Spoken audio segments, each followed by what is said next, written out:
Alright guys, welcome back to the channel and episode number 35 in the Did You Know series, in which we'll be taking a look at 5 more things you might not know in WWE 2K20.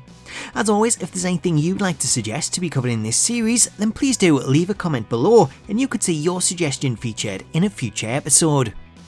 Did you know that Kanellis has a different attire when viewed in the Creation Suite? This one comes from AJ Mulatto, who points out a discrepancy with the version of Kanellis seen during matches and the one shown in the Creation Suite, as should you check out Mike's attire in ring, then you'll notice that he sports a fully black attire with black logos. However, should you view this attire in the Creation Suite, then his attire is actually black and red. This difference in attire appears to be an error, as Mike's in-game model doesn't use the same textures that the Creation part does. Nevertheless, should you wish to use the black and red trunks, all you have to do is load up Mike's attire in the Creation Suite and then save it as an alt attire, which you can then select on the selection screen. Did you know that there are 4 different ways to cancel a pinfall? This one is a feature that was added to the game a few years back, but it can come in really useful if you're wanting to put on a wrestling classic, as rather than use the default animation of cancelling the pinfall using L1 or LB, there are actually 4 different animations available when using the D-pad. The first of these animations is the standard kick out animation that can be triggered by pressing up on the D-pad. Pressing down leads to this kick out, which is followed by a frustrated animation. Left sees the superstar performing the pin, cancel it and then get back to their feet, and finally right sees the superstar again cancel the pinfall, although this time whilst indicating that he's not finished with his opponent.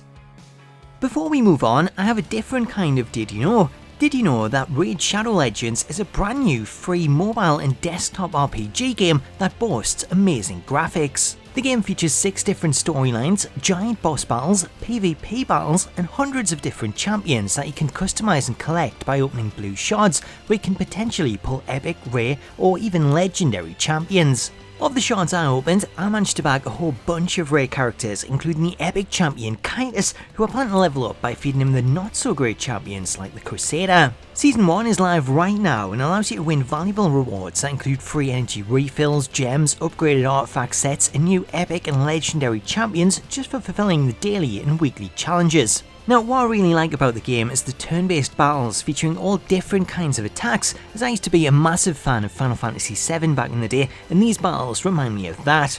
So you can download Raid Shadow Legends for free using the link in the video description, and as a thank you for using my link, you'll get a free reward of 100,000 silver, 2 clan boss keys, 10 mystery shards, and an awesome free champion, the Executioner. This free package is only available for the next 30 days, so what are you waiting for? Download Raid Shadow Legends now using the link in the description to play with me and millions of other players all around the world. Did you know that there are alternate victory motions when ending a match on top of Hell in a Cell? This one comes from Benjamin Jones, who notes the existence of 2 special victory motions in Hell in a Cell matches, as should you choose a Hell in a Cell match and adjust the match rules to contain a win condition that can be used on top of the cell, such as knockout, then winning the match on top of the cell by that means leads to this alternate victory scene. Wow, now that was an impressive victory. The legend of The Undertaker grows with this emphatic victory by the Phenom. And guys, that's exactly the type of action viewers come to expect here at Hell in a Cell. This animation isn't the only one that takes place on top of the cell, as should you play a tag team match with the same win conditions and then win that on top of the cell, then you'll also be treated to this alternate tag team version. Guys, that was a big win for him right there. I gotta be honest, I wasn't expecting these two to work so well together under Tornado tag team rules, but they were very impressive. I couldn't agree more. What an amazing contest that was. Did you know that it's possible to perform inverted diving finishers? This one comes from SlurpUp, who reveals a way to perform inverted diving finishers from the top rope, allowing you to perform regular finishers backwards. In order to do this, you'll first need to edit your superstar's moveset and change their rear turnbuckle climb to Io Shirai top rope climb 2. Once you've done this and you've saved your changes, load up a game and gain a stored finisher, then hold R2 and L2 and run towards the corner to climb the turnbuckle backwards. Now all you need to do is press and hold the finisher button, which will cause you to stand up, then let go of the button to perform an inverted finisher. Did you know that it's possible to set up a steel chair?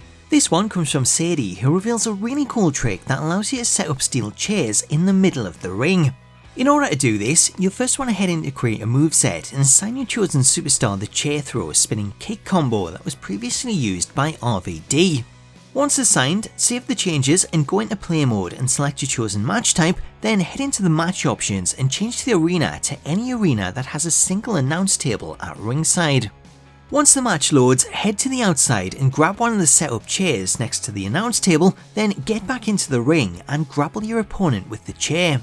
Doing this will see you perform the chair toss spinning kick combo, however rather than landing flat, the chair will instead open up and land in a seated position where you can then push it around and execute moves onto it. This trick only works with the two chairs that are set up next to the announce table and can only be performed once per match, however it's definitely one worth trying out as it can lead to so many epic moments. Power bomb! Power bomb! So there you go, that was 5 things you might not know in WWE 2K20. If you enjoyed it and you want to see more, then you can check out the previous video here, or alternately you can subscribe to the channel and enable notifications for more Did You Know videos each and every week. Until then though, have yourself an awesome day, and I'll catch you later.